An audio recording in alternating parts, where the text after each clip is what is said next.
The defining feature of level 4 or lower monsters is that they can be normal summoned for free, but over time, Konami has released some very powerful monsters which must be specialed instead. In this video, we'll be going over the best low-level monsters which cannot be normal summoned or set. Starting out at number 10, we have Aqua Spirit. This is a level 4 water aqua monster which must first be special summoned by banishing a water monster from your graveyard. Once per turn, during the opponent's standby phase, it can change the battle position of an opponent's monster and prevent it from being changed until the end of the turn. This is one of the first easy special summonable monsters to be put into the game, having come out in the 5th main TCG set. Alongside it were 3 other monsters which were very similar, except they required you to banish fire, earth, and wind instead. Out of these 4, Aqua Spirit would end up seeing the most play throughout the years, even if it took a while for the card to find a home. While using your graveyard as a resource to special summon would become a centerpiece of the meta soon after this, that would be with Chaos monsters. Not only did the light and dark counterparts to these have much better effects, but they were also easier to build around since most of the good monsters at the time were light and dark. It took several years, but eventually, Konami released the Mermail archetype, which is still one of the strongest water-type strategies in the game. Mermails formed a very strong advantage engine when combined with Atlanteans, as using them as cost to activate your Mermails would trigger their graveyard effects, letting you plus in the process. Aqua Spirit fit into the deck as a powerful extender that was going to be live at pretty much any point in the game. While its effect to change battle positions was far too slow to matter at this point, its level was incredibly useful for going into the extra deck. In particular, Mermails often use this additional level 4 to go into Abyss Dweller on the first few turns of the game, which was not only a great way to trigger Dragoon's Search, but also a complete blowout in the mirror match. Aqua Spirit would become even more valuable with the release of Muling Glacia, the Elemental Lord, which requires exactly 5 waters in the graveyard to be special summoned. By using Aqua Spirit strategically, you could manipulate your graveyard, bring out this watery boss, and resolve its powerful hand rip effect. Coming in at number 9, we have Iron Dragon Tiamaton. This is a level 4 Dark Dragon with 2000 attack, which can special summon itself as a quick effect when there are 3 or more cards in the same column. If it's special summoned, it destroys all other cards in its column, and then locks both players from using that column while it's on the field. Tiamaton is a pretty unique card. It borrows the column concept from the Mech Knight archetype, but with a hand trap effect. Blowing up a whole column can be really powerful if the opponent plays into it, as you could potentially destroy up to 3 of the opponent's cards during their turn. That is, assuming they have a monster in the extra monster zone, one in the main monster zone behind it, and a spell trap behind that. Unfortunately, due to the existence and popularity of Mech Knights back when Tiamaton was first released, the odds of that happening were almost 0. Most people would play around Mech Knights by never putting 2 cards in the same column, making this effect very difficult to get off during the opponent's turn. This relegated Tiamaton to only being used in decks which could set up the column themselves. This mostly consisted of strategies with a Link 1 and some back row, namely Trap Tricks and Magical Musketeers, which never made it above Rogue status. The best part about comboing this card with a Link 1 was that during Master Rule 4, if you had your Link in one extra monster zone, and you locked up the column with the other extra monster zone, you could essentially prevent your opponent from accessing their extra deck, at least until after they dealt with Tiamaton first. The Iron Dragon also saw a bit of play as an anti-pendulum tech, in decks which could easily search it, such as Dragon Link with Brotar, or Math Mech with Alan Bershin. By locking a column with a pendulum scale in it, you could instantly win against powerful pendulum decks. In today's meta, this card is searchable with one of the most powerful cards out right now, Bestial Magnamut, but Pendulum isn't a strong enough contender at the moment to warrant playing this. And for number 8, we have Trap Eater. This is a level 4 Dark Fiend Tuner monster with 1900 attack, which must be special summoned by sending a face-up trap card the opponent controls to the graveyard, and cannot be summoned other ways.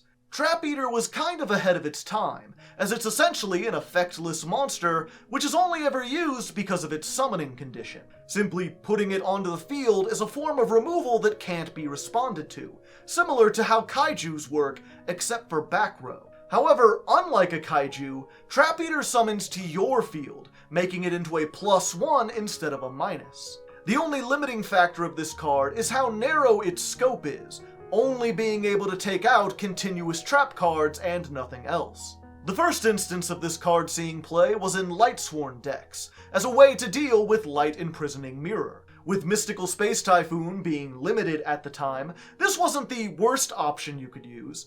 If you did get it off, you'd get a level 4 tuner, which would allow you to easily summon a Stardust Dragon afterwards. It helps that it also had some synergy within the archetype, as the deck played Monster Reincarnation, which could let you get Trap Eater back if it had been milled by one of your Lightsworn effects, or if you just needed to use it again. It would see a little bit of play through the years in multiple different strategies, but its usefulness fell off as more and more spell trap removal was released. However, this card would eventually see use as a side deck staple in Monarch strategies, after their newest wave of support. During the height of Monarch's playability, Mask of Restrict was universally sided against them as a way to completely shut down the deck. This in turn gave Trap Eater a chance to shine, as it not only removed the floodgate, but also provided some free tribute fodder in the process. Later on, this card would also see play in Sekka BA strategies.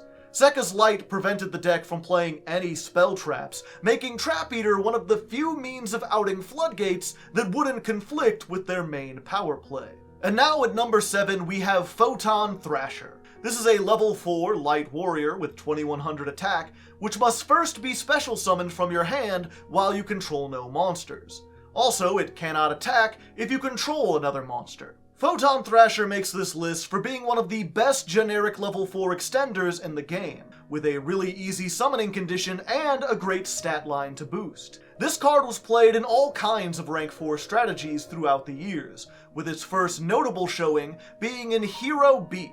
It being a warrior meant it was always available through reinforcements of the army, and was also a valid material for Blade Armor Ninja or Excalibur, the deck's best OTK tools. This wasn't the first or last time it saw play, as the only card which rivaled it was Kage to Kage. Infernities, Lightsworns, Nekroz, pretty much any deck which already played Rhoda and could use some help going into rank 4s, played at least one Thrasher as a tech card to be searched. The rank 4 pool only got better with time, being filled with powerful options like Diamond Direwolf, Number 80 Rhapsody and Berserk, and eventually even Teller Knight Ptolemaeus, which allowed you to access rank 5s as well. Photon Thrasher would eventually become more than a one-card tech when ABCs were released. The small ABC pieces were all light level 4 machine monsters, and you wanted to get all of them into the graveyard so that you could bring out ABC Dragonbuster. The way most people did this was to play level 4 extenders such as Thrasher and Gold Gadget. While using this card as material wouldn't allow you to go into Gear Gigant X to search machines, since it wasn't a machine itself, being a light still enabled you to summon Bujinte Tsukiyomi. That card can detach a material and discard your hand to draw 2 cards, giving you an easy way to bin ABCs to the graveyard while also refreshing your hand. These engines would end up vanishing with the start of Master Rule 4, as back then, if you made an Ixie, it would occupy your extra monster zone, preventing you from going into your boss fusion monster. And coming in at number 6, we have Eater of Millions. This is a level 1 Dark Fiend monster, which must be special summoned from your hand by banishing at least 5 cards from your hand, field, or extra deck face down. It gains 100 attack for each face down banished card, cannot be tributed or used as material for fusion, synchros, or Ixies,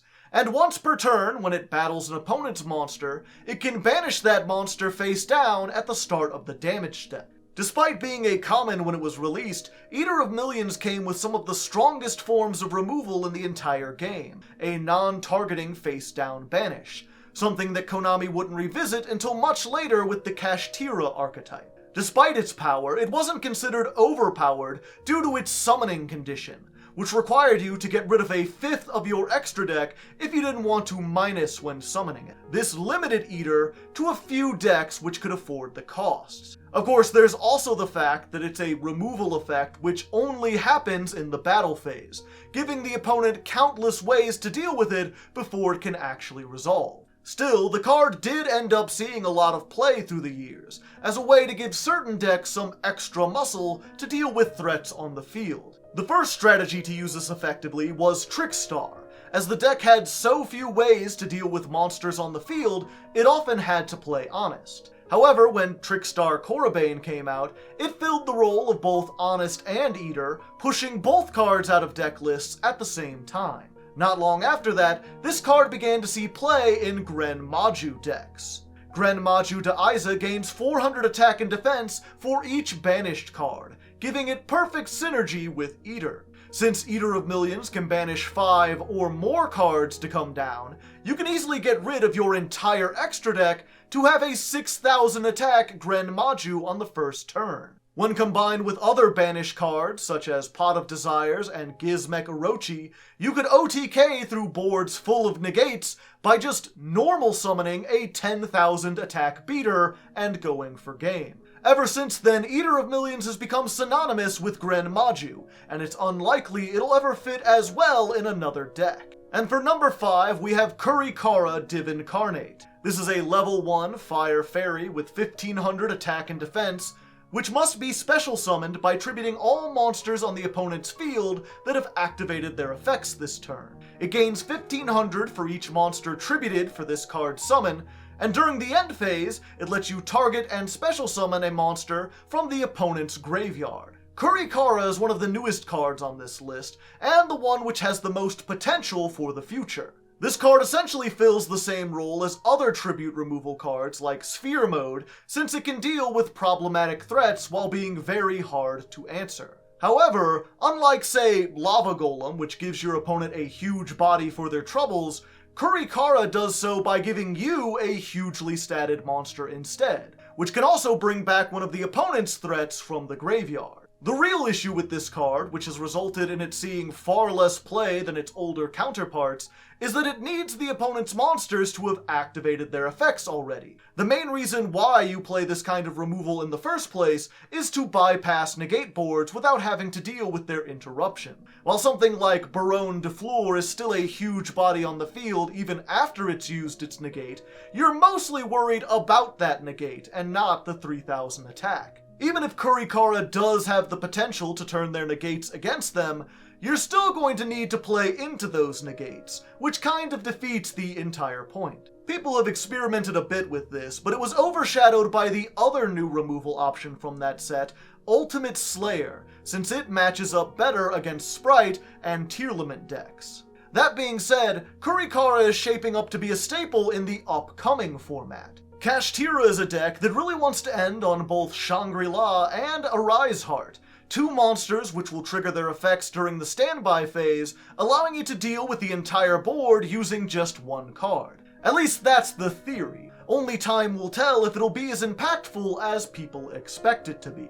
In at number 4, we have Wulf, Lightsworn Beast. This is a level 4 Light Beast Warrior with 2100 attack, which must be special summoned by a card effect. And if this card is sent from the deck to the graveyard, you special summon it. The Lightsworn archetype dates all the way back to the beginning of the Synchro era, and it is based entirely on milling cards from your deck to the graveyard. Almost every Lightsworn has an effect which mills cards during the end phase, in addition to some other effect. Wulf is one of the few exceptions to this rule, as it's meant to be one of the payoffs for milling so much. If this card hits the graveyard from the deck in any way, you get a decent 2100 beater, which can contest any normal summon in the format. Of course, this also means that Wulf was a horrible brick to draw into, but that was somewhat alleviated by being able to pitch it from your hand with cards like Solar Recharge and Lumina, Lightsworn Summoner. The reward was big enough that, for many years, most Lightsworn variants maxed out on this card. Twilight Sworn, Zombies, Rulers, there are countless variants of Lightsworn, and for a while they all played Wulf. The strategy began falling off a bit towards the end of the Ixie era, but it would be revived once again with the release of Minerva, which gave you a great rank 4 to go into with your Wulf, which would then allow you to plus into infinity if you milled another one. The only reason such decks didn't have much representation was because, for a long while, Minerva was exclusively a prize card, making it prohibitively expensive for most people. Wulf would eventually be splashed into other decks though, with the release of That Grass Looks Greener, a spell which allowed you to mill upwards of 20 cards on your first turn, as long as you played a 60-card deck. This meant people would be maxing out on all kinds of payoffs for that, with monsters like Performage Trick Clown, Fairy Tale Snow, and of course the good old reliable Wulf. And now in number 3 we have Drytron Alpha Thuban. This monster must be special summoned by the effect of a Drytron card, and as a hard once per turn, it can tribute another Drytron or a ritual monster to special summon itself from the hand or graveyard in defense position, and then adds a ritual monster from the deck to the hand. The turn you activate this effect, you can't special summon monsters except monsters that can't be normal summoned or set. Drytron was one of the scariest strategies out of 2021, and one of the best combo decks ever released. Multiple cards have landed on the ban list due to this archetype's existence. The Drytron monsters can all tribute another Drytron or a ritual to special summon themselves from the hand or grave, giving the deck endless repeatability as long as you've got fodder in your hand. And while you might imagine that you'd quickly run out of monsters to tribute, all the Drytrons also give you a plus when summoned this way. Delta gives you a draw, Gamma resurrects another Drytron from the grave, Zeta adds a ritual spell from deck to hand, but the best one of them by far is Alpha. This is because Alpha can search Cyber Angel Ben 10 with its effect, which is one of the best cards to have for this strategy. It's not that Drytron wants to summon Ben 10, but rather that it has a non-once per turn effect to fetch a light fairy monster from the deck when tributed. This lets you search more copies of Ben 10 to use as extra fodder, a Diviner of the Herald to further advance your plays, or a Herald of the Orange Light to set up a negate in hand. The ability to loop Ben 10 like that, when paired with Ava, allowed Drytron decks to add upwards of 6 fairies from deck to hand, which would translate to 6 Omni-Negates with Herald of Ultimateness. The ability to have as many negates as your opponent has cards in their starting hand made this deck an absolute nightmare to play against, which resulted in Ava being banned and Ben 10 being limited. Even after these hits though, the deck was still very respectable. The only reason why Drytron decks aren't being played at the moment is because various direct counters to their strategy are floating around the meta at the moment. And coming in at number 2, we have White Dragon Wyverburster. This is a level 4 light dragon, which must be special summoned by banishing one dark monster from the graveyard, and can only be special summoned once per turn this way. If this card is sent from the field to the graveyard, you can add one Black Dragon Collapse Serpent from your deck to your hand. Collapse, meanwhile, is a level 4 dark dragon, which needs to banish a light monster in order to summon, and searches Wyverburster when sent to the grave. These two monsters, often referred to as the Chaos Babies, form a powerful resource loop. This was first utilized to great success as an extender in Shaddoll decks. Since the Shaddolls are mostly dark monsters, Wyverburster is almost always live, at which point you can use it for either rank 4s or fodder for your El Shaddoll fusion. The engine's biggest strength, though, was when you had access to both Shaddoll Fusion and the Chaos Babies. You could fuse away Eclipse Wyvern and another Shaddoll from your deck to go into El Shaddoll Construct, and then afterwards, the Eclipse would trigger and banish a Dark-Armed Dragon from your deck, which could then be added back to your hand by banishing Eclipse with Collapse Serpent. Dad was still limited at the time, and being able to search it like this gave the deck a crazy push when going second. These two dragons would fall off the meta along with Shaddolls, but they would eventually rocket back into the competitive scene with the release of new Thunder Dragon support. This whole archetype had amazing effects when banished. Roar would special summon another Thundra from the deck when banished, and Dark would add another Thundra from deck to hand. When coupled with the Chaos Babies, their power was such that it eventually led to both of them being limited on the ban list, even though Wyverburster was the one that most people maxed out on. Outside of Chaos Thunder Dragons, these two were also amazing cards in Dragon Link, as the release of multiple Link 1 dragons let players convert either of these into a Hieratic Seal of Heavenly Spheres.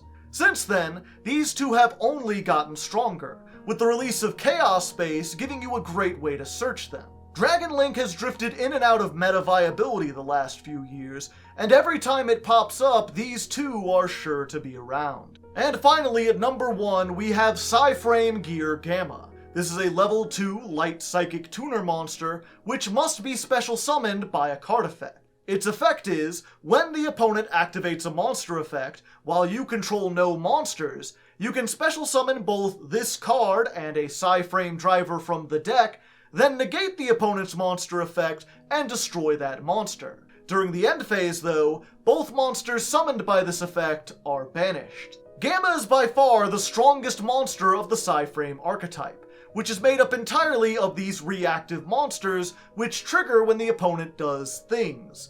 You're supposed to let your opponent play, then activate one of the effects in hand to negate them. This special summons 2 PSY-Frames, which can then be used for a synchro summon with their archetypal field spell. This deck is infamous for having one of the worst mirror matches of all time, as both players would just pass back and forth to play around each other's negates. However, the reason why Gamma is so good and why it makes the number 1 spot on this list is because people eventually realized that you could just play it in any deck. By playing 3 Gamma and 1 Driver, you'd have a card that's far stronger than any other hand trap in the game. This comes with a few downsides, of course. You have to run Driver, which is an absolute brick if drawn, and since you can't control any monsters, it was only really effective when going second. That being said, it was more than worth it for many duelists, since Gamma gives you what is essentially a solemn strike from the hand. This is so good at causing meta strategies to end their turn that the Gamma package has seen play in countless decks over the years,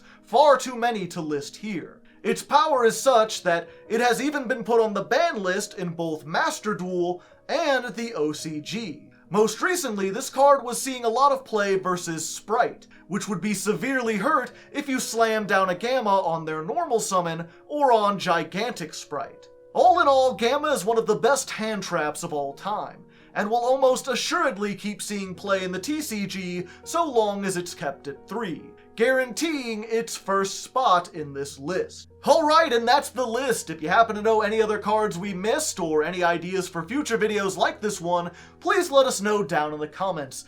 Thanks for watching, and have a nice day.